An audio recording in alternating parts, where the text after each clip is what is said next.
Dear brothers and friends, good evening. It is excellent to be with you once again for the Virtual Masonic Education presented by the Rubicon Masonic Society. Tonight marks our 72nd episode of Virtual Masonic Education discussions since this started in 2020. Our series is entitled The 21st Century Conversations on Freemasonry. For those of you who are returning visitors to our education, of course, we thank you and appreciate your continued support and participation. For those of you who may be joining us for the first time this evening, we welcome you. We hope you enjoy the education and discussion and would like to come back for future meetings. And finally, for anyone watching this video online, please consider subscribing to our YouTube channel so you never miss a monthly episode of our Masonic education. And if you have ever any interest and are a Mason in joining us during a live presentation, you can RSVP at rubiconmasonicsociety.com/RSVP. Very special thanks, as always, goes out to my brothers and friends at the Ware Lodge of Research, Lexington Lodge No. 1, and of course, the Rubicon Masonic Society. Very special thank you as well to all of our honorary members for your continued involvement and support with Rubicon. Alongside Worshipful Brother John Bizzack, Worshipful Brother Hello, John hello. Kemble, Worshipful Brother Alan Martin, and others, my name is Brian Evans, and we will now proceed with the business of the evening. Worshipful Brother Alan Martin, will you please deliver the opening devotion? Brothers, let's pray. Grand Architect of the universe, we ask for your blessing this evening as we gather to continue our exploration of Freemasonry. We pray for your divine guidance in our conversations that we may be productive in our undertaking. We acknowledge that the true wisdom comes only from you, and we rely on you to guide our thoughts and actions. Enable us with your divine wisdom that we may be better enabled to cultivate the great moral virtues that are laid down on our Masonic trestle board and improve upon everything that is good, amiable, and useful. Amen. So mote it be. Thank you, brother. Brothers and friends, our virtual Masonic education aims to help us to become better men, always devoted to our family, our faith, our neighbors, our country. May we all come together this evening to learn, to subdue our passions, to discipline our minds, to recharge our Masonic batteries, and improve ourselves through the tools of Freemasonry. Any opinions expressed during this series or this education tonight will be those of the presenter or participant. They do not necessarily reflect the views of any lodge or Grand Lodge or the Rubicon Masonic Society. By participating with us this evening, you do consent to our guidelines, and our full disclaimer can be found at rubiconmasonicsociety.com/disclaimer. A few more pieces of quick business, and then we will jump right into our education. As you know, these are not tiled meetings. Masons and non-Masons are more than welcome to attend and participate. So please be mindful, brothers, that anything discussed this evening should always be suitable for Masons of all degrees as well as non-Masons. Gentlemanly manners are to be expected at all times. Please, no alcohol, no smoking, no food, no foul language will be permitted. No discussion of politics or religion at any time. Attendees may be removed if not following our protocol. In an effort to best ensure that our meetings are as enjoyable as possible, we respectfully recommend and request the following. Recommended attire for each meeting is coat and tie. Please type your name and any appropriate Masonic title or location under your video to identify yourself to others. If you're not a Mason, please simply type guest after your name so we're aware.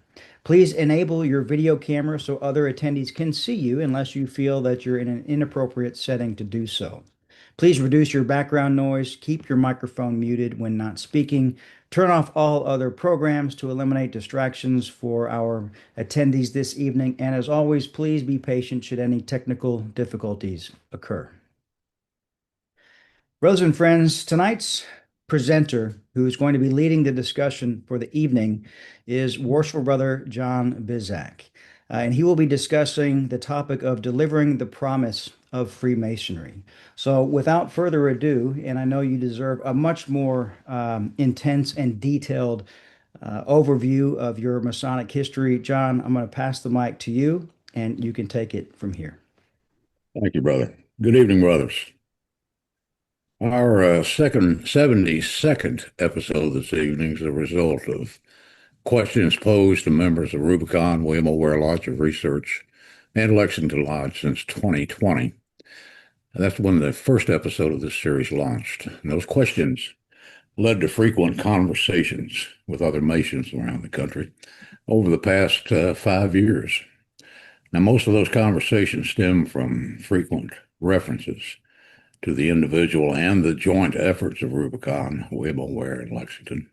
And the conversations were not only about what has been done, but importantly, about the process that led to where all three of these groups found themselves and find themselves today.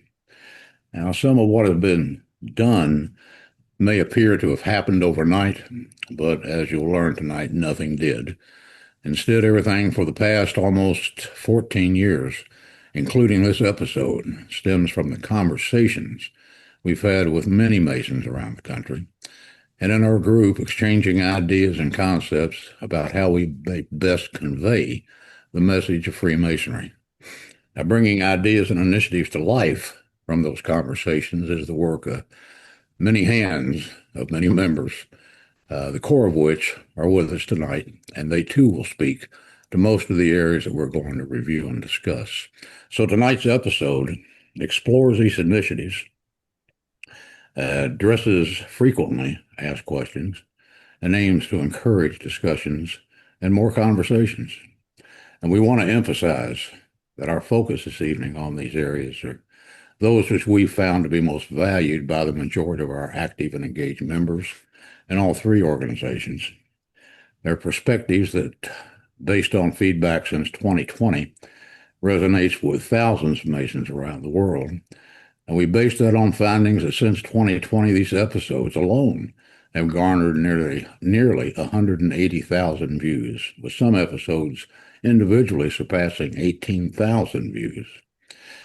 And when we examine the growing interest in attention, our attendance, and participation in our festive boards and our conferences that we plan, coordinate, and sponsor as well, our transactions publication, the watch times of our documentary, The Masonic Table, and visits to the respective websites of this group, where they find 234 Masonic papers, research, book reviews, and essays can be accessed.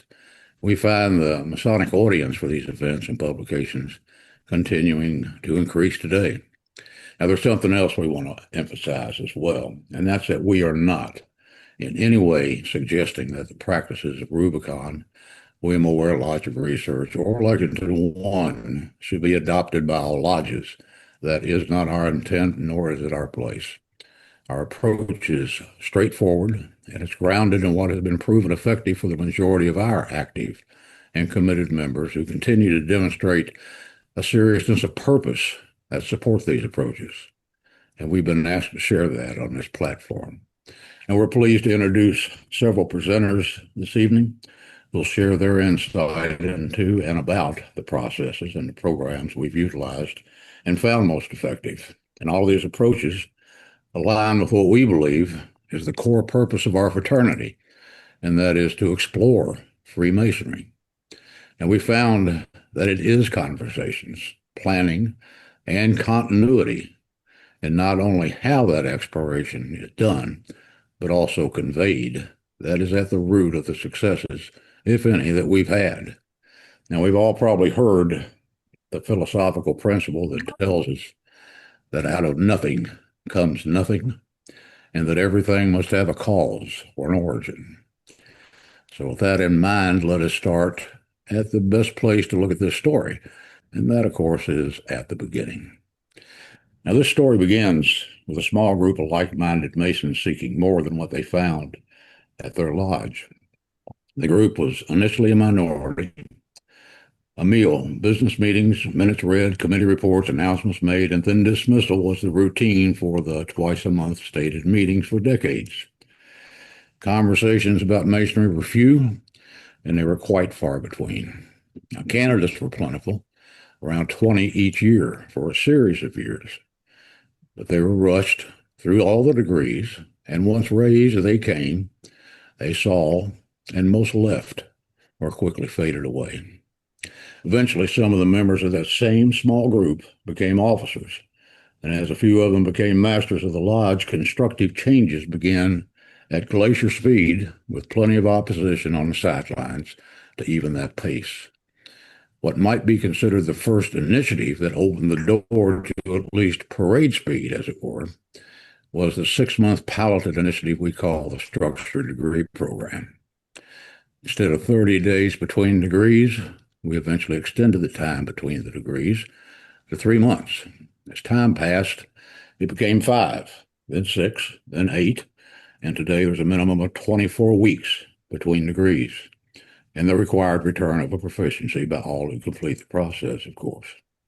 Complementing that process is an instructor's corps that was established, along with the training of each instructor to teach the program under written guidelines and enjoying facilitating or employing facilitation style teaching in addition to the working or the work of required memory. That facilitation style of instruction opened a dialogue with candidates, and it gave more conversation to all aspects of Freemasonry, and that opened the next door even wider for things to follow. In mid-2012, the program was officially adopted by the Lodge, and it continues today. Worshipful Brother Cameron Poe was one of those in that initial small group who became master of the Lodge. And we'll turn the floor over to Cameron to talk about the first door that opened as a result of the structured degree classes that seeded this increasing hunger that the Lodge experienced for more Masonic education and conversations that explored Freemasonry. Cameron, the floor is yours. Good evening, brothers. Cameron Poe here, past master, Lexington Lodge No. 1. Longtime listener, first-time caller in this group. Going back, and John's exactly right. It was about 14 years ago when I was master of No. 1. And the first thing I had told myself that I wanted to do, of course, everyone who's been a master has this idea in their head of what I'm going to do. And that's actually one of the things that at least personally, I kind of preach against is that one year during my year, this is what's going to happen kind of thinking. That tends to escalate into you basically never get anything done because everybody starts over every year. I was a fairly young Mason. I was a young man. I mean, this is 14 years ago. I became a Mason almost 20 years ago. So I've been at this for a minute. But when I came into my lodge, and I'm a member of Lexington No. 1, I came into the lodge. It wasn't quite what I expected, but I really didn't have any set expectations when I came in. But one of the things that really jumped out at me, and it didn't bother me to the point where I was annoyed by it, but looking back, I had this desire to learn more because what happened was I went through the degrees and I handed a Kentucky Monitor, which is the book of ritual that we use. And and I've said this before, even in this group, there's over 300 pages in that book. And I counted one night, I counted that I might have gotten about 19 pages worth of a 300-page ritual book. And I went back to the secretary and I said, where's the rest of it? Where do I learn this? How do I learn that? And he essentially said, it's up to you. And that was the extent of the education that was in my lodge in 2007. And I took it upon myself to learn as much as I possibly could by myself, because it's another ironic thing is, I don't know if it's ironic or sad. There's not a single man in my lodge right now that was there when I was raised. Not a single one. I think a couple of them are still alive, but I can't confirm that. So that tells you the dynamic and the age range, because I came in when I was 35 years old and I considered myself old to come in at 35. That has really drastically changed in the last 14 or 15 years. But one of those things was I wanted more education, and they basically said, good luck, and slapped me on the back and said, now you're a Master Mason, knock yourself out. One of the things I do when anyone asks me, how did you get your education program to where it is now? Well, first of all, John, again, said exactly right. It's a glacier pace. The first thing I did was not offend anyone. A lot of guys want to get out there and just go nuts and go gung ho and go straight into, PowerPoint presentations and lighting and music and all this other stuff. And I got to tell you, fellas, I've been to a lot of grand jurisdictions in this country, and I've been to a lot of lodges, and I haven't been in a single lodge that will turn on a dime anywhere. I introduced it very, very slowly and very carefully. When I was junior warden, I started giving Masonic education talks from the junior warden stand. I didn't even put a podium out on the floor because I didn't want to upset the norm. So I started doing them from the junior warden station by myself. I made them short. None of them were over 20 minutes long because that was a fear of mine that if you go too long, they're going to give you the hook. Which I had seen done. There were other brothers who had done education in my lodge when I started doing it that went too long, and the secretary literally stood up and told him it was time to sit down. That was the culture that we had. So, of course, in my mind, I'm thinking if I ever become master, I'm going to change this. In 2011, I was fortunate enough to be elected master of Lexington I, and I immediately started to gather men around me. And I had been doing it for a couple of years. John Bizzack was one, and I think he's the only one here tonight that was there as part of the core group that we started with. Pulled him aside. I've been talking to him for about a year on how we can improve the education in the lodge.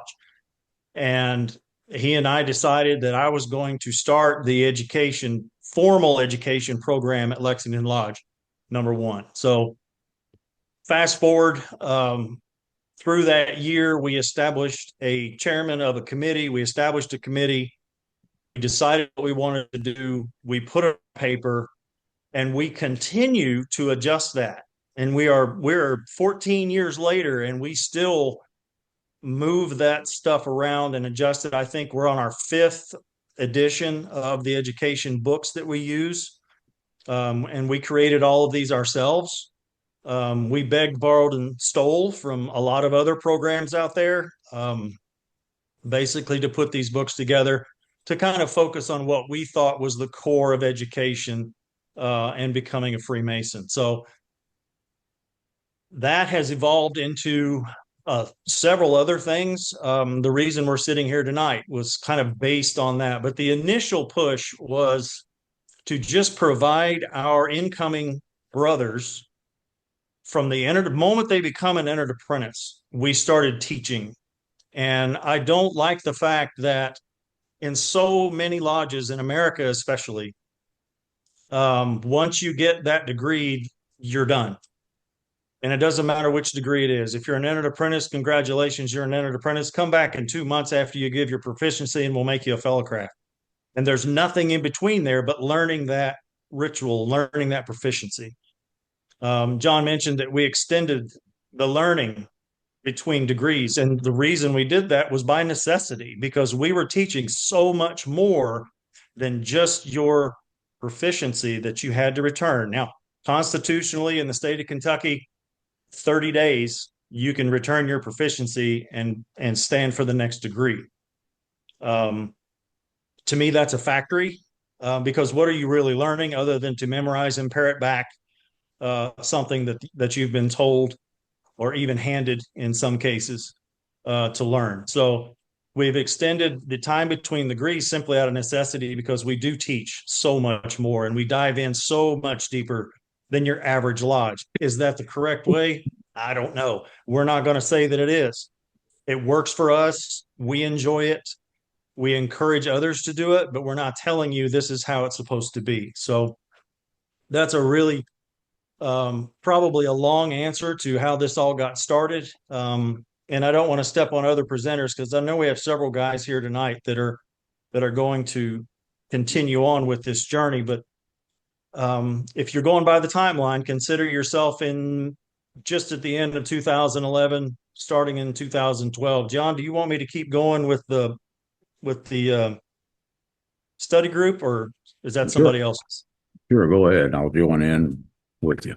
Go ahead. Yeah, and guys, don't think I'm just sitting here yapping just to hear myself talk. I'd like to look at this as a group effort. I mean, if you raise your hand, say, "Hey, I got a question," or let me know.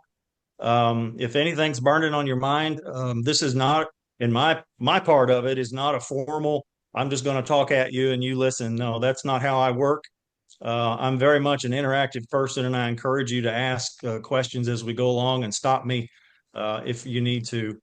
Um, so we began the education program in 2011, and we've been working on that. And I say we continue to work on that.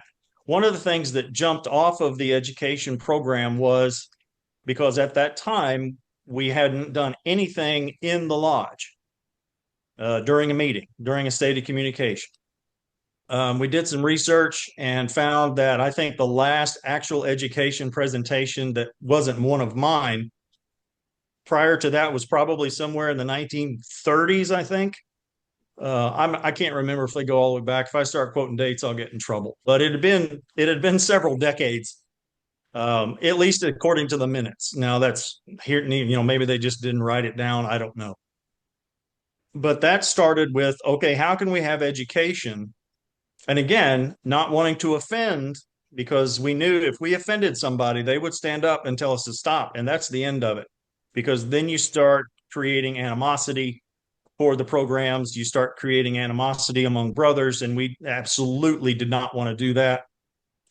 This was more of a hey, would it be okay if we did this or if we did that? And that's how we approached it, which we started. John and I started what we called the Masonic history, because both of us were very interested in the history of Freemasonry. It was the Masonic history and study group.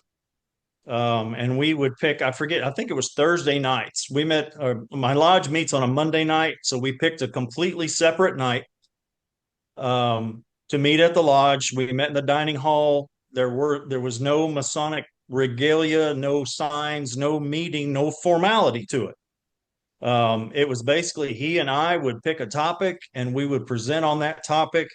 Sometimes we used PowerPoint, sometimes we didn't, sometimes we just spoke. And we got pretty good attendance. We averaged probably 20 or 25 guys.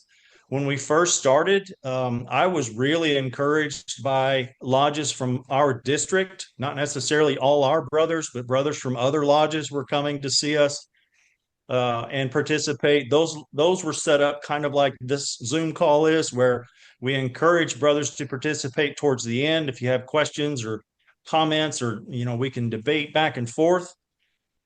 William Ware Lodge of Research just had a debate last week at Spindletop Hall, and we had a very similar style to that way back when we first started at Lexington number 1. So that's how far we've come. Doing it in front of 20 guys in the lodge dining room on a random Thursday night, very casually, to a very formal, stylized debate at a very beautiful setting and a very effective exchange of ideas at Spindletop Hall. So the Masonic History and Study Group was active for, I think, a couple years. And we also found ourselves where the more we presented, the more interest we could generate, the more interest we had guys come up to us and say, hey, have you ever thought about presenting on this? Or do you know anything about this? I would go back and John would go back and we would take that topic. We would break it down into chewable parts and present it that way. We covered everything. And then in the first, it says on our paper here that we did 31 of those. So when we first started, they were strictly history and historical topics. And as we eventually evolved into combining the history with more ritualistic style topics, and we kept going back and forth, try to keep it fresh. We didn't want to do history every single meeting, because even unless you love history like I do, which most people don't, you kind of get stuck in doing history over and over again. You're like, man, I want to do something new and fresh. So we kept that going for a while, which turned into, I'm sorry, John, if I'm jumping ahead, but I think that's what turned basically into the Rubicon Masonic Dinner Club, did it not? Well, it did, but we had one thing in between.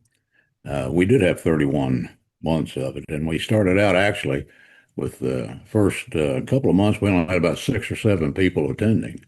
We Yeah. ended up with an average of 40 people at every meeting, and it was from 7 different lodges because word spread that we were doing that, and it was a casual in our dining room, not a stated meeting at all. And it grew. The question in a conversation that moved us to the next step was, why aren't we doing this in lodge? And the more we talked about that, we had another master at the time who asked the same question, shouldn't we be? So we started doing them in lodge after the 31 months.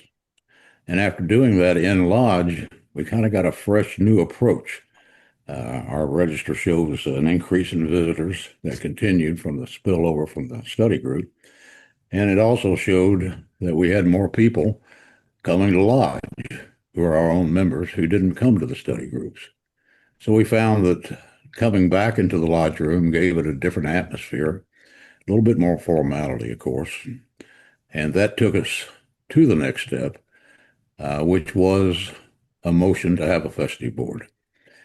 Festive boards at that time were unheard of in the lodge. They'd had one about 14 or 15 years before. It didn't go as well as they wanted it to, so they pretty much said they weren't doing another one. But after a discussion and a conversation in lodge, in an open meeting, it was decided that the lodge would not pay for anything, but they'd still say it was okay to do it. We didn't have but a small group of people to do it, so there was 11 actually who got together and put on the entire first festive board, of which a lot of members from number 1 came. Actually, we had, I think, 74 members at the first festive board, and that was from other lodges as well. And that created a whole different atmosphere. Our first keynote speaker was Michael Halloran, who was Grand Master of the Grand Lodge of Kansas at the time. We had a fine dinner. It's an appropriate setting, and we did it in a very formal way, tuxedos, black tie, and continued to bring about a different type of presentation that brought about the next question of, why aren't we doing more of these? We did a survey that night and asked people to send them back to us or fill them out before they left. And we found that 90-some% said, we'll come back, we'll do it again. And only a few didn't think it was worth their time. We did it again. We've been doing it for the last 13 years now. And even during the pandemic, when we didn't have one, we decided we'd film one. And that's when Brother Evans, who was in a film production business as well, set it up. We wrote a script, and we actually performed a festive board in several different takes, of course, and it was edited. But it's now the Masonic Table, which is very popular and has quite a bit of views. You want to weigh in on that one, Brian? I'm happy to. I know we have that in a future slide. Maybe I'll come back to it if that's all right at that time. Okay, let's do that. Okay. As we got to the next one on your slide there on the screen, we started having education at every meeting when there wasn't ritual or floor work to be done. And that seemed to, for a period of time, lead to other conversations. And those other conversations said, why don't we invite other people to come in as well? So we started having what we called Masonic Scholars Night. And we started inviting men from around Kentucky, Ohio, Tennessee, Virginia, other states to come in and make a presentation. And we do 3 of them in an evening, 10 to 15 to 20-minute presentation by each on topics that we had not yet discussed and got different perspectives and different views. That in itself started working. Then we started having observance night. And that came with a meal, a more formal meal at the lodge. And that too turned out to lead to more conversations, more speakers. It led to our library. which was very modest at the time, to be renovated and kickstarted, as it were. And finally, books that had been gathering dust and cobwebs for years were put back on the shelves, and we actually had a functional library for a while. Then we had another one later. An opportunity came in 2017 to host the Masonic Society's conference, and we did that here in Lexington. Had over 100 people attend from all over the nation, and we had speakers from around the United States come to that. That gave us an entirely new perspective and a breadth of what we were going to do in the future, because we could see from that the attendance, the interest, and certainly those conversations that came about gave us more encouragement that there was more than a market for this in Masonry. There were people actually calling for it, but they were not getting it. Now, about that time, we started doing a little bit of partnering with William O. Ware Lodge of Research on some research, and that led us to another approach. Dan, you want to take that and talk about sowing seeds?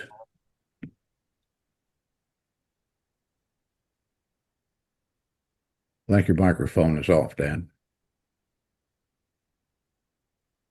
The Sowing Seeds project, in my estimation, is the first concerted action that really was a partnership between William O. Ware Lodge of Research, the Rubicon Masonic Society, and Lexington Lodge No.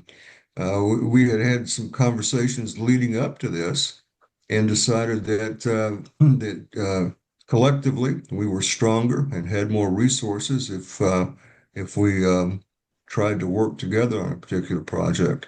But the Sowing Seeds project was simply this. It was a series of 4 seminars that were held at different geographic locations across the Commonwealth of Kentucky.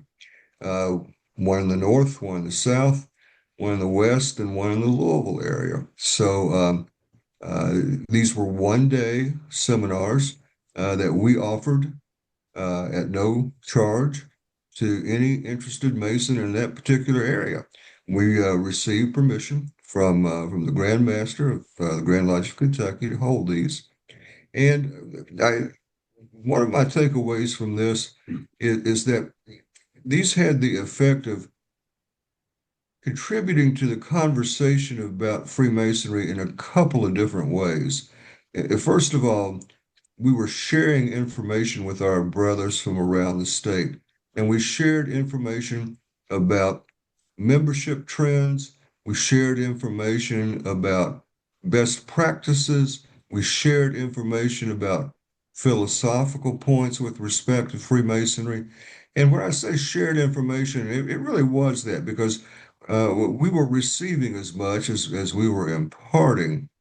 But at the end of these series of seminars, one of the things that became apparent that we had heard most frequently was the statement, "Why haven't we ever heard anything like this before?" So one of the things that was exposed by the Sowing Seeds of Freemasonry seminars was the extent to which there was a vacuum out there for these types of conversations and these types of events that facilitated conversations about Freemasonry. One of the things that also led to that, brothers, was research we call the ideal characteristics of a Masonic Lodge. And Dan headed that up, and that became a statewide research project that was sanctioned by the Grand Master at the time. And the results that we got back were not surprising, but they were more astounding that they had lasted as long as they had, talking about the fraternity, doing what they had done and what they believed to be an ideal Masonic Lodge. You want to elaborate on that a little bit, Dan? The characteristics of the ideal lodge study is really, I think, a study in disconnect, because individual Masons from around the state identified what they felt like would be found in an ideal lodge. And yet there was a tremendously high number of those same individuals who said, oh, yes, we like these things, but no, they're not found in our lodge. And uh, the disconnect is that we were able to identify that Masons knew that there were certain things that they would like to see happening in their lodge, but that those things just weren't happening. The other primary characteristic of that survey was the low rate of participation that um, that we had. We had about a 40% rate of participation on the survey. And we felt like that was a characteristic in and of itself that needed to be explored. The surveys were extremely simple to complete and send back in. It didn't take any great amount of time to complete one of these particular surveys. But what we found is that by far, the majority of men to whom we sent these weren't willing to sit down and take the time to participate in this particular project. Uh, when we published the results of the characteristics of the Ideal Lodge survey, one of the things that we noted was that uh, the fact that we had such a low participation rate was itself a conclusion that we could draw about the level of commitment that men had to Masonry at beyond a casual level. We go to the next slide, you'll see that it covers a period from 18 to 2025. And that's because so much was happening at that period. One of the many things that happened was that everything we started to do with regard to Rubicon, William Ware, and Lexington was that we found additional co-sponsors. And some of these extended to out-of-state lodges. What that gave us was a larger group, not only to invite and participate, but they didn't just co-sponsor by participating, they financially co-sponsored. And that gave us enough funds to put on these events, and in most of them, break even. And in some of them, we made some money that would go right back into holding the next one at the next place or the next year. Now, while we're doing this, we're also increasing the core membership of Lexington, who is buying into the concept that they want this industry in their pursuit of Masonry. They don't want just meetings. Our entire meeting structure changed. We adopted a consent agenda. Those things led to abbreviating the work for the evening, except that which is required, of course. And we got right to the exploration of Freemasonry. And we did that either, again, mixing up our special presentations by guest instructors, guest presenters, or calling on our own members to make presentations and to do something to create conversations. We had several masters in a row who tinkered with the concept of how we present, bringing Jeremy Patches, a master at the time, Don Combs, Brian Evans, creating a more casual setting inside the lodge room, where we take the lodge to refreshment or at ease. And we were able to generate more conversations in that regard. And then finally, it took us to another level, to where we went back to the dining room like we had in the Masonic History and Study group. And we started having sessions in there that broke down Masonry again through conversation, not just straight presentations. And then just in the last 6 to 8 months, we found the key to setting up the dining room was not just sitting around the dining room tables, but to move them all out and sit everybody in a circle looking at each other. And somehow that brought about more conversation and more in-depth perspectives about Masonry than we'd ever achieved in the previous initiatives.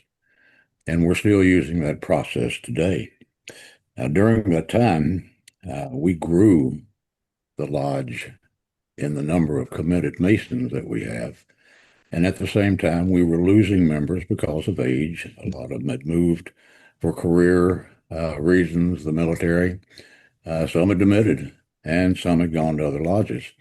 But we started seeing the uptick of other members becoming dual members of number one. So, in the whole time, we never gained in the size of membership, which wasn't our goal to begin with, but we gained in the number of men with a seriousness of purpose. Eventually, that led us to another initiative that takes us into another national conference that we co-sponsored with the Masonic Restoration Foundation, MRF.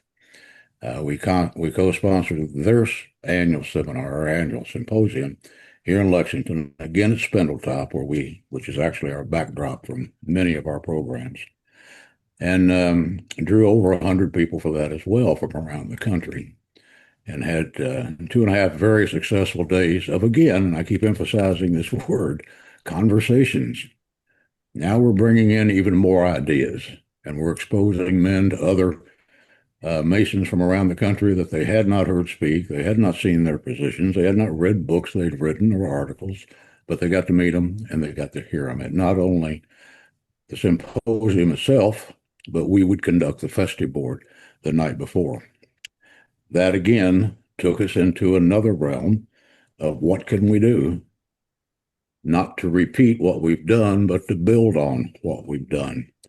Now we have the next category there, the Master Masons Book Club. Works for Brother Alan Martin, who's current master this year of Lexington Lodge, wasn't a member when this started, as I recall, but he continued it, and it continues today. Alan, you want to talk about the book club? Sure. I come from a similar initial involvement in Freemasonry as Worshipful Brother Cameron Poe, where I was initiated, passed, raised, and in less than 18 months, I found myself sitting in the East, not out of design, but out of necessity. And one of the things that I identified early was there's got to be more to Freemasonry than just coming to lodge, having a quick meeting and going home. There should be some type of exploration of Freemasonry to drill down into the tenets and how to apply the teachings of Freemasonry. So in 2019, to try to promote interest and facilitate learning within my mother lodge, we established Master Mason's Masonic Book Club. And the purpose was to promote the exploration of Freemasonry and provide an opportunity for those who wanted to self-learn. We initially began with about 10 individuals that wanted to participate, and they came from about 6 different lodges. So we had a collection of interested brothers in Central Kentucky that wanted to participate and found the idea of a book club and exploring Masonic literature and discussing it in a group setting very appealing. We had our first 6 meetings from June to December, January of 20. And as we all know, the pandemic hit us and we could no longer meet in person. So we moved to an online platform to allow us to continue coming together as a group, continue our readings and our discussions on Freemasonry. And we still have our meetings online. That proved to be the most time efficiency as far as time management goes for the members. We typically meet one night a month, typically on Wednesday night towards the end of the month. We begin at 6, and our meeting runs from 6 to 7:15, 7:30. Our readings are chosen by the consensus of the group on what type of book or which book that they want to read. And then we determine based on the material in the book, how many chapters, and typically it's one or two chapters that we sink our teeth into per meeting and have adequate time to discuss in an hour and a half. And we have a predetermined facilitator from the group, which actually leads the discussion for the material for our next meeting. We have had right at 35 Master Masons ebb and flow in and out of the book club. We have a group of typically 6 to 8 that consistently show up. And we have our Masonic conversations. It facilitates our learning outside of the lodge, and it also allows us to um, build a somewhat large Masonic library, probably the larger that some lodges that have. So it's ongoing. We enjoy doing it. We have read to date 26 books from 16 different authors. We started off with the General Ahim on Reason by Dan Sickles, and we're currently on uh, the Lost Word by Henry Purtle. And as I said, we'll pick the 1, 2 chapters and we discuss those, and it gives us the ability to go back and uh, talk from an informed perspective on topics and conversations that come up in our discussion in lodges, and particularly in our discussions with Masons talking to Masons at Lexington Lodge No. 1. So it has proved to be beneficial in my personal growth as a Mason, and I know it has for those people that have participated in it also. Thank you, Alan. Jerry, we kind of skipped over the structured degree program. I see that you're on there, but I can't see you right now. Um, Jerry Johnston is the secretary. It's at Lexington 1 right now. Jerry is kind of our custodian of our guidebooks, and he's a revisionist who goes in and helps us make our edits. You want to talk about those books and how we work with those for instructors and the candidates, Jerry? Sure. So at least when I joined the lodge in 2013, and probably before, students provided a student guidebook, one for each of the 3 degrees. And there were obviously articles in there on Freemasonry, a lot that were written by members of Lexington No. 1. And those are part of the structured degree program for, I guess, 10 years. And 3 years ago in 2022, the education committee at No. 1 undertook a project to redesign those books, the printed material for the structured degree program. And this book became our 7th edition. And probably the biggest change was the inclusion of material with permission from Robert Davis's book, In Search of Light. Davis is past Grand Master of Oklahoma. And the way the book is written, it's divided into 3 sections with discussion questions, a section for EAs, a section for fellow crafter Master Masons. So what we did, again, with permission from Robert Davis, excuse me, is to divide that and include that as part of our printed material that we would provide Masons going through the 3 degrees. And another part of those books are, again, the articles written by members of Lexington No. 1. So essentially what we did, we took the pre-2022 guidebooks and added a significant amount of material to them. Also, what that allowed us to do was to create a syllabus, essentially for each of the 3 degree classes. So, and the instructors also have their own copies of the guidebooks. And so for Enter an Apprentice, there are 30 classes, which translates into a minimum of 30 weeks. And then for Fellow Craft, 24 classes, and Master Mason, 24 classes. Each of the students and instructors meet weekly. Each of those classes runs about 2 hours. Generally, the first hour is done for memory work to help memorize the proficiency. In Kentucky, that's mouth to ear. And then the second hour is the discussion of the assigned reading material. And so with the syllabus they get, the students gets printed off for them. They know what to expect the discussion to be for the following class. So if they miss a class, they can go back and read that material. Something else we've included as part of the revamp of the program are a few DVDs. So I think John mentioned earlier the Masonic Table, which is, Brian Evans produced that, but covers the festive board, what's done at a festive board. We also watch Scottish Key, Terra Masonica is another one. And if we kind of insert those as kind of breakpoints in the education program to kind of break up the routine of the classwork.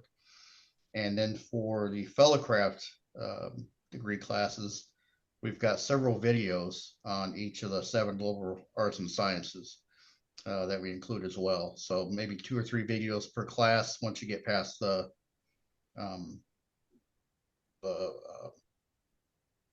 book by Robert Davis. Once you get past that part, then we start watching the videos.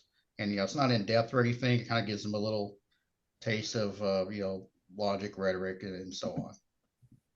And so also at certain points in the material, different elements from the tracing boards are included as well. So they're exposed to that. And then that's also part of the discussion. And so I think, by doing this, we give the brothers a deeper understanding of the degree they're going through, or the classes they're going through.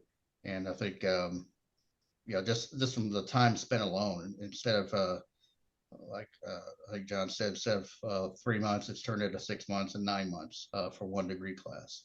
So they spend a lot of time just learning about that degree before they move on to the next one. Thank you, Jerry. If you look at the next section there in 2020, brothers, March of 2020, we probably all remember how we were told we were not going to meet anymore during the pandemic. Kentucky was no different. All meetings were moratorium. We decided collectively, Jeremy Patches was the master going into it. Brian became the master the very year of the pandemic, Brian Evans. And it was discussed that we should at least offer something to keep our unit, so to speak, of members who had a seriousness of purpose about what we were doing together. And the only way we could do that, of course, was through virtual platforms.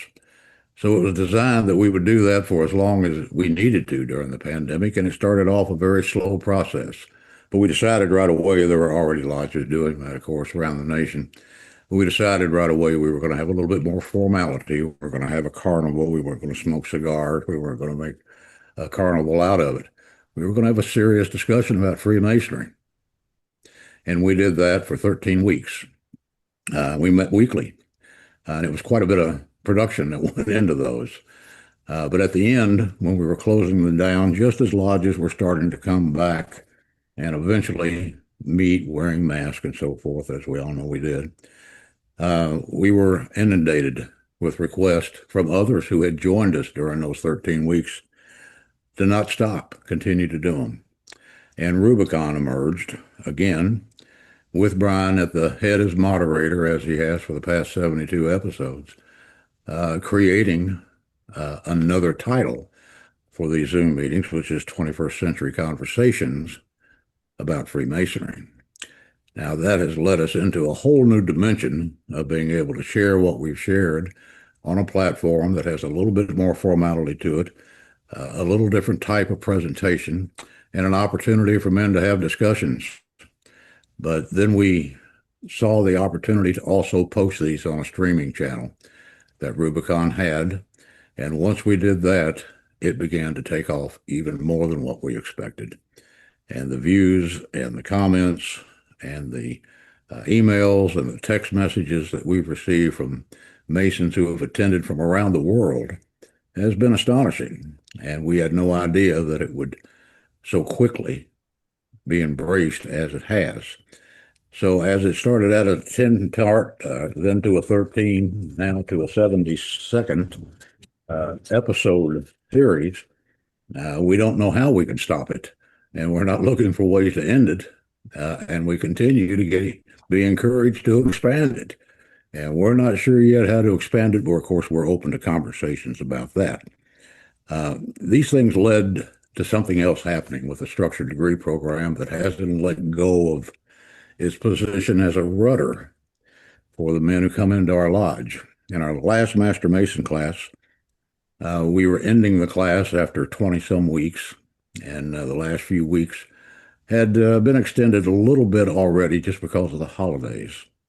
And we were having a lot more conversations and discussions because of that.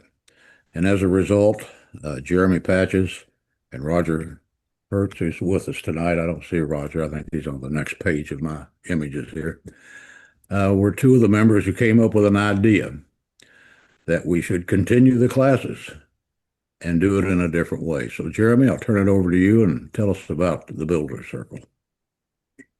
Thank you, John. So as discussed earlier, Lexington Lodge No. operates a structured degree program for newly initiated, passed, and raised Masons. As John said, the 2023-2024 class consisted of me, Roger Kurt, Robert Fuston, Travis Williams, and was led by Worshipful Brother John Bizzack and Worshipful Brother Brian Evans.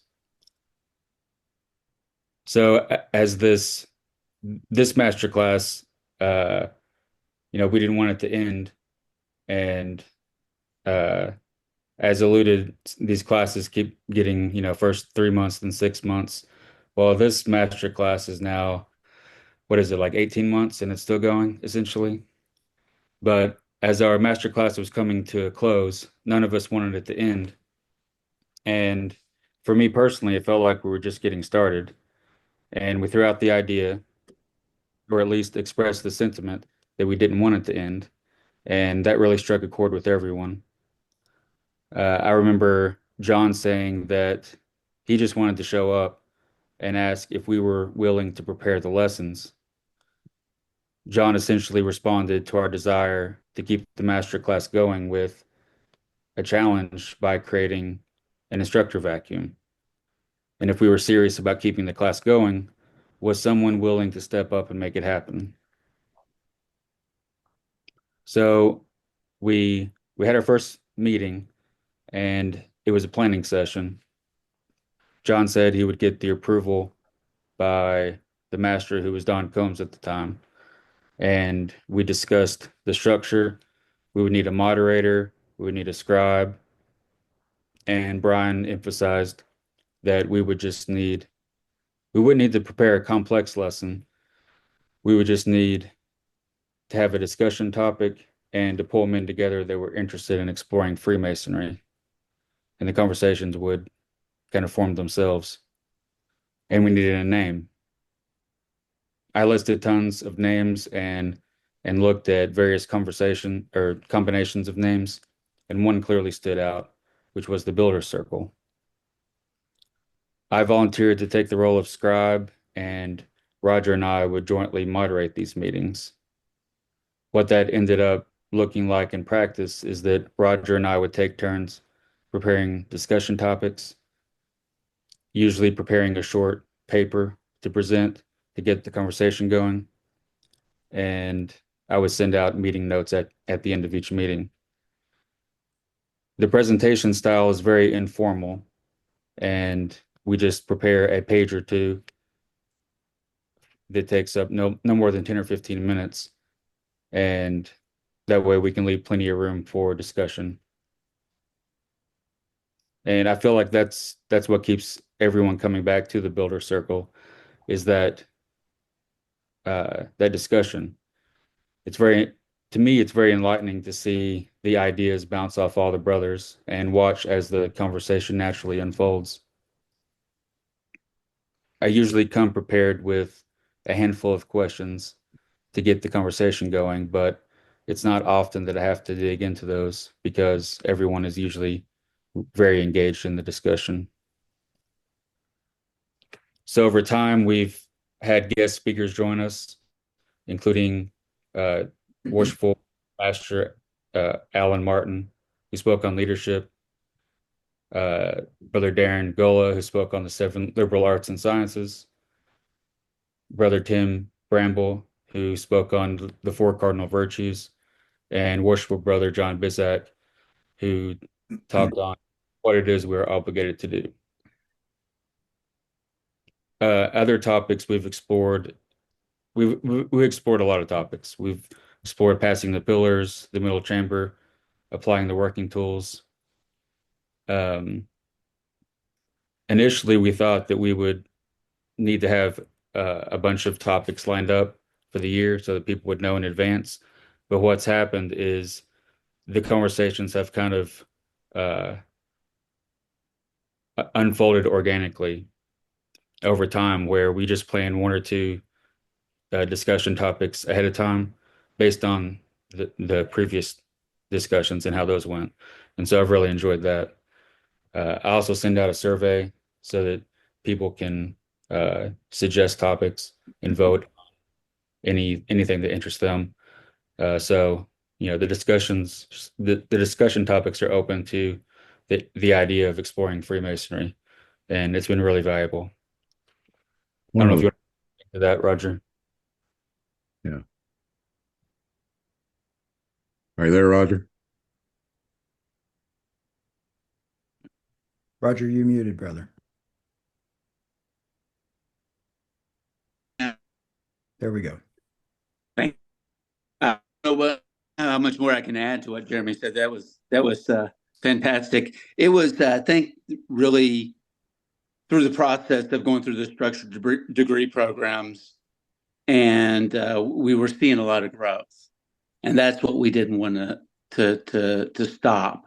We really enjoyed the intimate setting of the structured degree program, the sitting in a circle and looking at men's and it really sharing the information about how we viewed Masonry.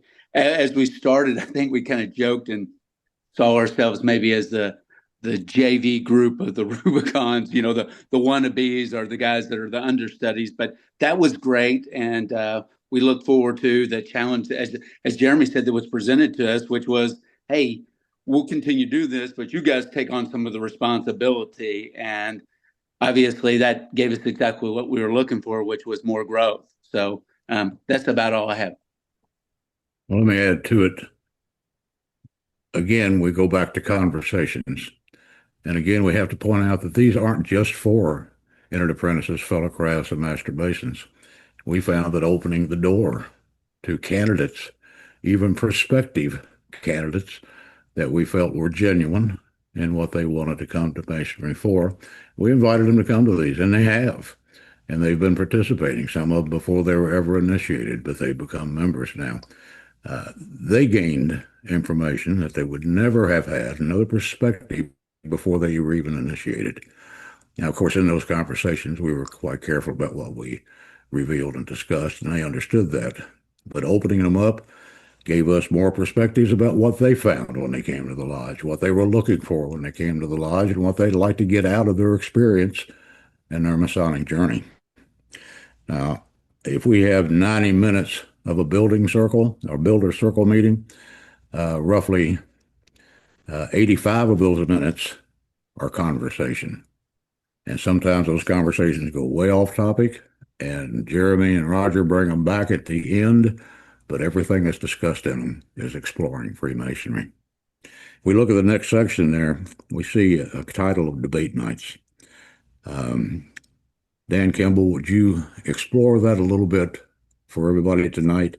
The importance and the influence of a research lodge in the middle of all of this has been extremely beneficial to everything we've done.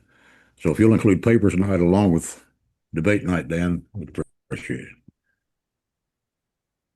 Just to reemphasize the theme that has been very clear throughout this presentation this evening, we're talking about conversations and not monologues. conversations implies the exchange of perspectives and the exchange of ideas. And so, as part of Ware Lodge of Research's programming this year, we decided to hold a series of debate nights that would facilitate the exchange of ideas. And that's exactly what these debates have done. They're formal debates. They use the rules of Oxford style debating, and there are two debate teams. Two of our members take the affirmative side of a particular question, and two members take the negative side. Well, we've now held two of them. The first debate was about the actual nature of the Masonic Lodge and what its purpose was. And the most recent debate has been over the issue of what does it mean to make a Mason? What is that actual charge to a lodge to make Masons? It has allowed the members of the debate team to refine and demonstrate their mastery of the trivium, of grammar, rhetoric, and logic. And at the end of the debates, the conversation has continued with participation then from the men who are in the audience who are not members of the debate team. And again, the ultimate purpose is to expand the conversation, add more perspectives, and allow men to exchange ideas, to allow men to increase the depth and the breadth of their own Masonic experience. And we have found that the debate night has been a very popular event for the Lodge of Research. Our debaters have exhibited very, very dignified and gentlemanly manners, and at the same time, they've been very passionate in the presentation of their arguments.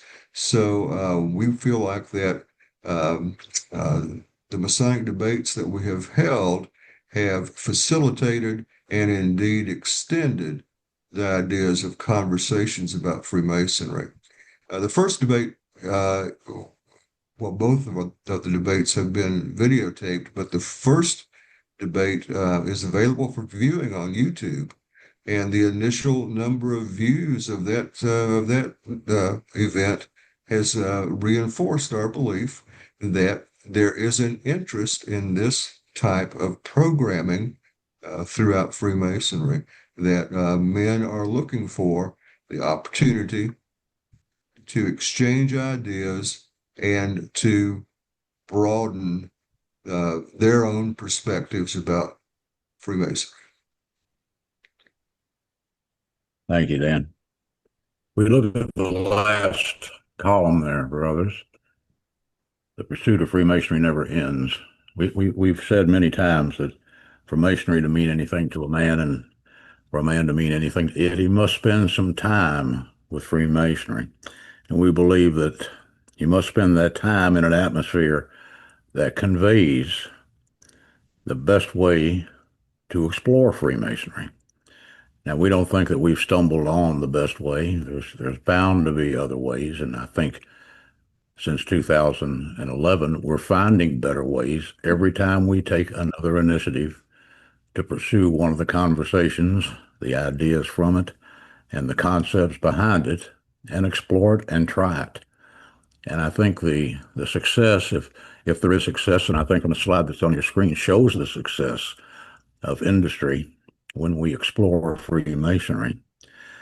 We have a group of men in Rubicon, number one, William Ware, and subscribers to this channel that you're on this evening that are with us time and again, and that keeps expanding into other countries, other jurisdictions. We have like 23 jurisdictions that have had representatives on these over the 72 episodes. So we're not regional. We don't consider ourselves international. We are just who we are. And we present what we find is interesting to the people who are pursuing Masonry in these groups And that spills over rather nicely and seamlessly with a whole cadre of men around the nation who are seeking the same thing. So, with the speakers we have tonight that have spoken, is there anything else anybody wants to add to before we move on and turn it back over to Brian for discussion? Cameron, Dan, Alan, Jeremy, Jerry, Roger, anyone? If not, then Brian, we turn the floor back to you, brother. Thank you, Worship. Brothers, as you can see, a lot has taken place since 2011. And honestly, what you saw on your screen in that timeline, frankly, really didn't even fully grasp everything that was accomplished. It scratched the surface from a very high level. There were long-range plans that were developed and approved by the body of the lodge. There were bylaws changes. There were charitable galas that we donated to and participated in with other brothers during holiday periods. There was the publication of the Rubicon transactions. There were other books published by men here on this episode tonight. Many papers published, papers given at Papers Nights at William O. Ware, as mentioned. Book reviews were done and continue to be done. Surveys, questionnaires. It's an ongoing labor of love, so to speak. So some words that really stood out to me, I think we should all grasp and take hold because they define exactly what all this is first is the word conversations.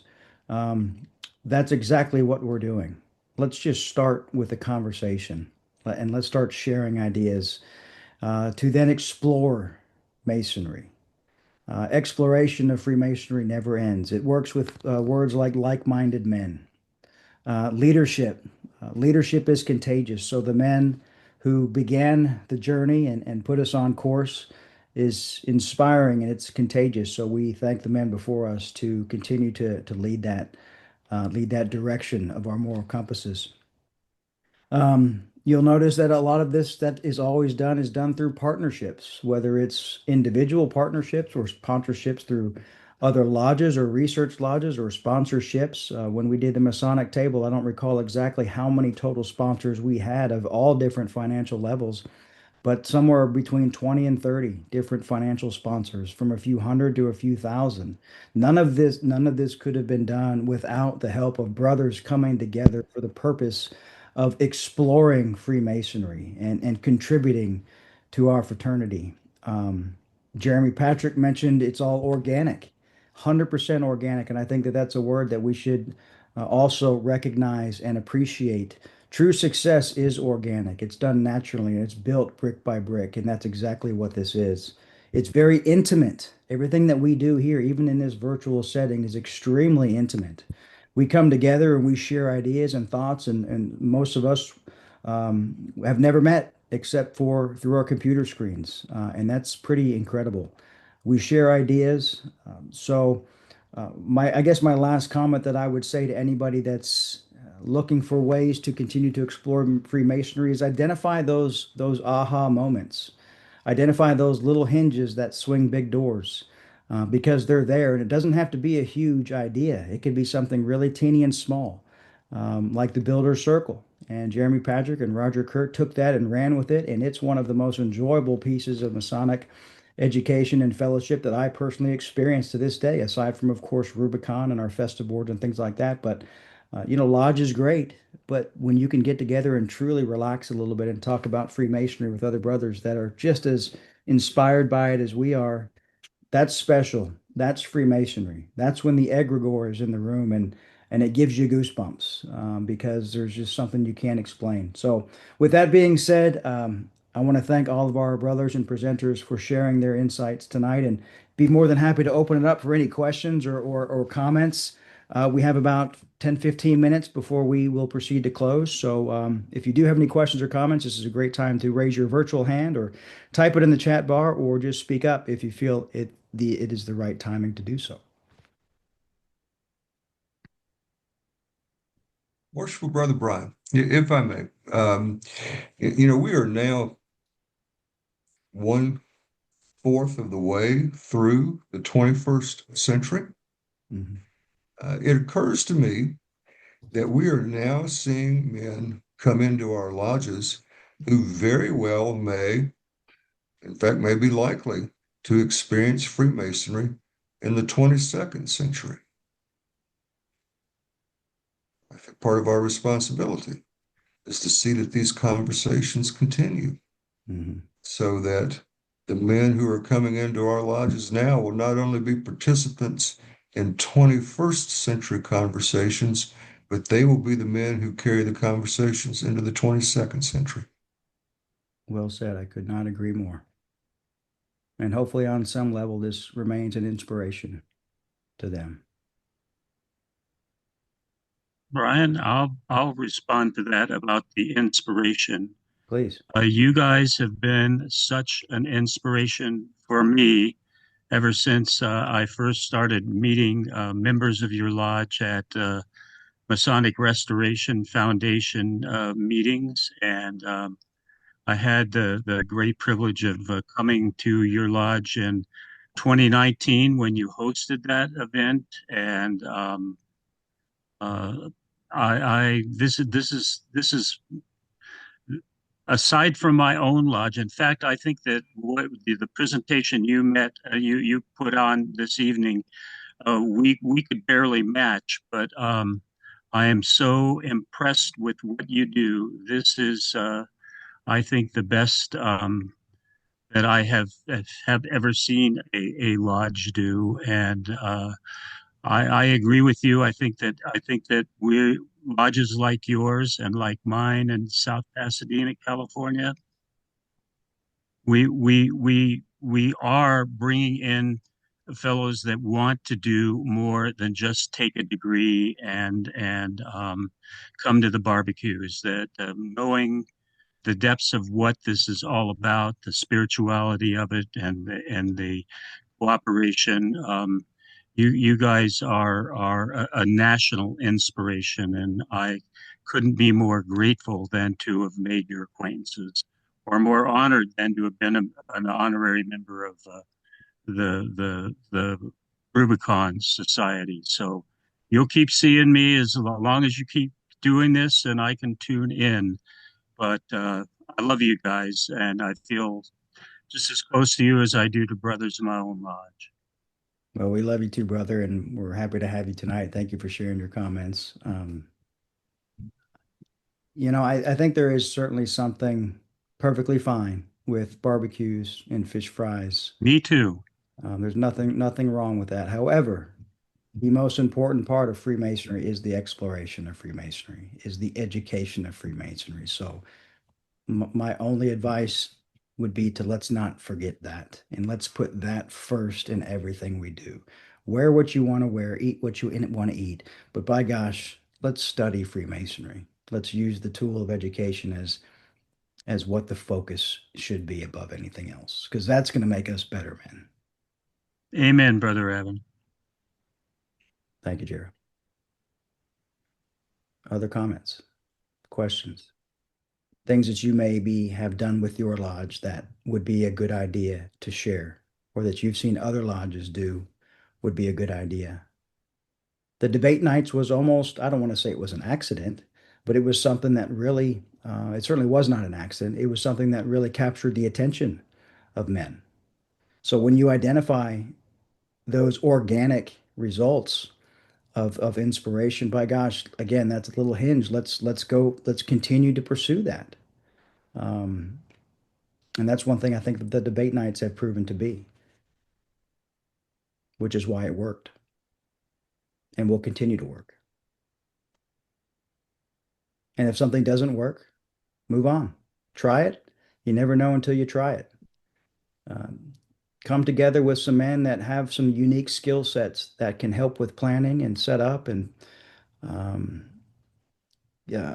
contribution and photos, video, whatever. It doesn't have to be perfect, but come together with men that can all contribute towards the education.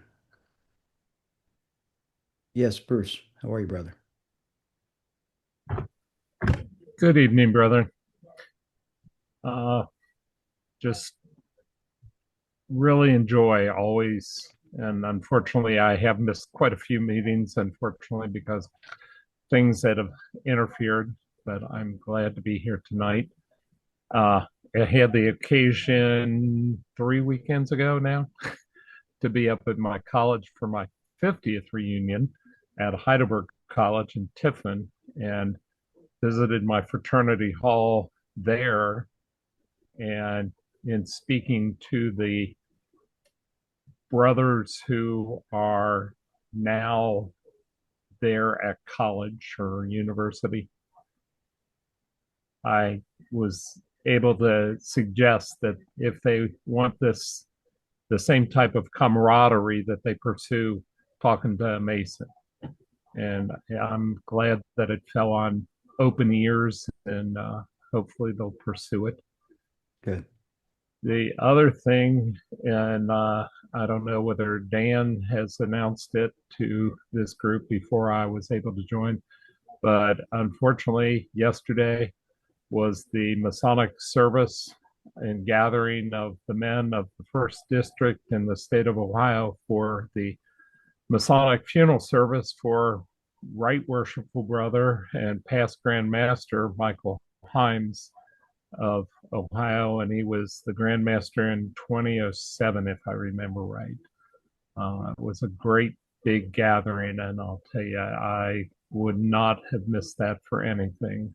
You know, it was interesting to see all the Masons that showed up, and they were behind the curtain in the Scottish Rite Cathedral in Cincinnati. And when those curtains opened, I was just amazed to see all the brethren because with bad knees, I didn't feel like I wanted to stand for that long a period. So I was out in the audience, but it was quite a nice gathering to show our respect for his leadership and what he's done for Southwest Ohio and the state of Ohio. So thank you very much. Yeah, thank you for sharing that, Bruce.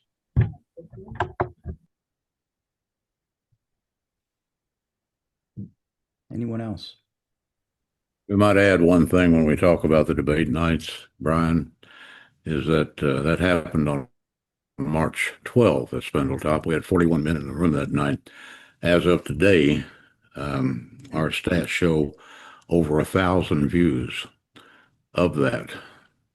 So 1,000 views kind of illustrates that we're reaching many more people than we have in attendance anytime now. And most likely that's because they can watch it at their leisure, turn it on and off and take it in bits and pieces or watch the whole thing.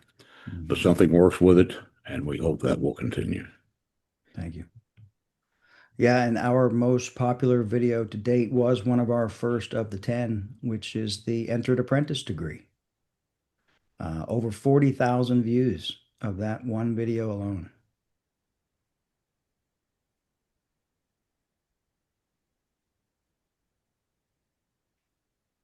I would say another milestone was Rubicon became a nonprofit organization. We decided that to better fulfill our mission and exploration of Freemasonry with education was to transition to a nonprofit organization. Of course, donations help us to pursue and fund what we're doing, to bring in speakers, to hold events, etc. So that seemed to make good sense to have that transition, and I think we have Worship Brother Kemble to thank for that, for sure. It's a great idea.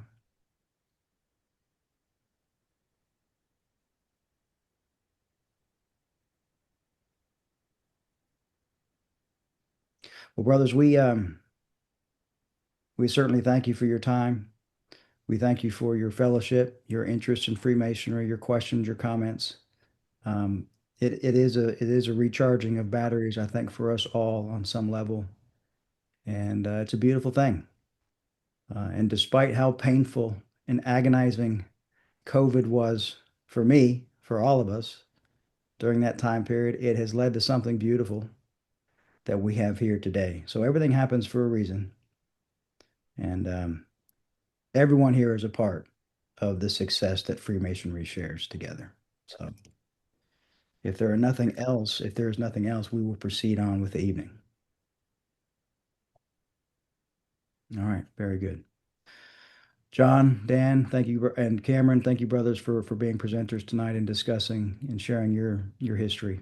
Appreciate it very much. Brothers, our next Masonic education will be on Monday, July 28th. And sorry if there was any confusion of this month of June with the fifth Monday of the month. It set things back a hair. But our next education is July 28th, Monday, 7 p.m. Eastern. Worship Brother Dan, would you mind to give a brief overview of who our presenter will be and his topic? Our presenter next month will be Right Worshipful Brother Kevin Wardley. He is the Senior Grand Warden of the Grand Lodge of New York, Prince Hall affiliate. And his topic will be Prince Hall, the man, the organization, and his Freemasonry. Great. Could you spell that name, please, Brother Dan? The last name? Wardley, Kevin Wardley. It's Wardally. Thank you, Dan. Brothers, if you were with us last meeting or at any of our lodge meetings, you're aware that of our 10-book challenge.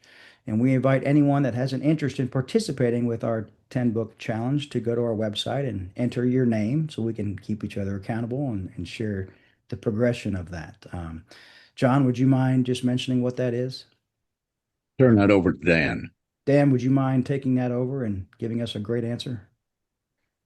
Sure. And again, this is a great way to keep the conversation going. Right. Once you've accepted this challenge and you've read some books about Freemasonry, then enter into the conversation and talk about the books that you've read. And you're certainly free to write book reviews. We're always looking for reviews at William O. Ware that we can post on our website. But the challenge is this, and we've as of today. We're 1 month down now in the challenge, but the challenge is this, that in a 13-month period from June 1st of 2025 to June 30 of 2026, read one book each month about Freemasonry. So that would be 13 books, a baker's dozen books in a year about Freemasonry. And if you take us up on that challenge, let us know what you've read. And again, if you're moved to write a review of what you've read, feel free to do so and share that with us. Great. Thank you. Brothers, if anyone has an interest in helping to support the William O. Ware Lodge of Research, John Bizzack is the master of William O. Ware this year. We are raffling off a beautiful Kentucky long rifle. And tickets are only $50 per ticket. You can purchase one or as many tickets as you like at wowraffle.org. Ticket purchases are not tax deductible. However, you do have the opportunity to donate to us in the form of a purchasing of a ticket and possibly winning this beautiful Kentucky long rifle. So we certainly hope that you'll participate in that with us. All of the funds do go to support education at William O. Ware Lodge of Research. We also have a festive board. If you are not aware, I'm sure most of you and all of you are, which the theme will be exploring the role of Masonic research lodges in the 21st century. The festive board is Friday, September 19th at Spindletop Hall in Lexington, and the conference is Saturday, September 20th at Spindletop Hall in Lexington. All details can be found at our website, rubiconmasonicsociety.com/conference 2025. Tickets are $175 to attend both, or I believe it's $100 to attend one of the two events. So we certainly hope that if you do have an interest, you'll come and join us for both of these fantastic events.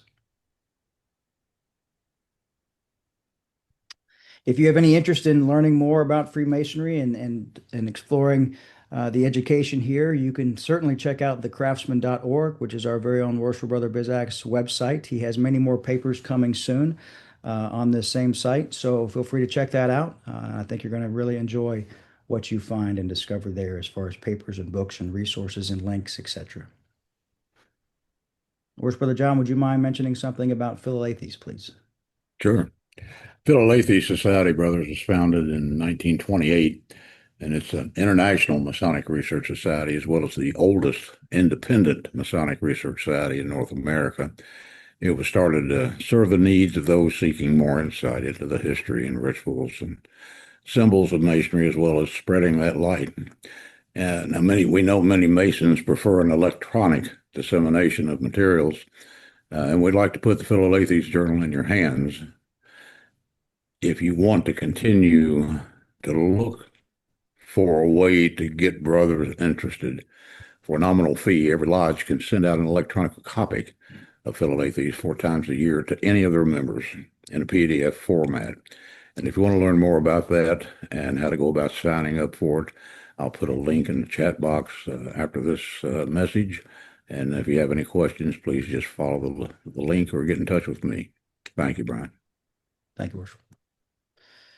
Brothers, if you are not aware and you have an interest in learning more about the Rubicon Masonic Society and participating in some of our educational thought processes, the Rubicon produced and published this Book of Transactions, Volume 1 in 2022. You can find it on Amazon or go to our website, rubiconmasonicsociety.com/transactions. We hope you enjoy that beautiful book.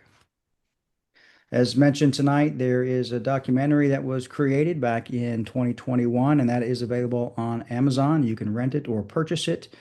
Hopefully you enjoy that. If you haven't seen it, I think you'll greatly enjoy it, as you'll learn about how we have managed to have 13 Festive boards since inception and a little taste of what it's about. So hopefully you'll enjoy that as well. Any other final comments before we proceed to close? All right, hearing none. Worship Brother Alan Martin, would you mind delivering closing devotion? Grand Architect of the universe, creator and provider of all things, we thank you for this occasion and time we have spent here together tonight. As we prepare to close our meeting, we ask that you bless us with perpetual awareness of the principles instilled by our craft. We work to fortify our abilities to be just and upright in all of our undertakings. Let us always be aware of the blessings we have received and from where those blessings emanate. We pray for the injured, the ill, and the recently departed. We ask for special blessings of comfort for worshipful Brother Tom Nitschke and his family as they cope with the recent passing of his mother. These things we ask in your holy name. Amen. So mote it be. Thank you, brother. So let it be. Brothers and friends, thank you so much for joining us tonight. Again, our next meeting will be on July 28th, Monday, 7 p.m. Eastern Standard Time. If you know of anyone else that may be interested in our educations, please ask them to RSVP at rubiconmasonicsociety.com/RSVP. If you're on our list, you do not need to RSVP again. You'll get a notification of the meetings in your email inboxes. Until next time, brothers, may we always be happy to meet, sorry to part, and happy to meet again. As we close today, I want to share with you a video that I found online that I believe quite well demonstrates the 4th of July holiday that we here celebrate in America, and hope you enjoy. Have a great night, brothers.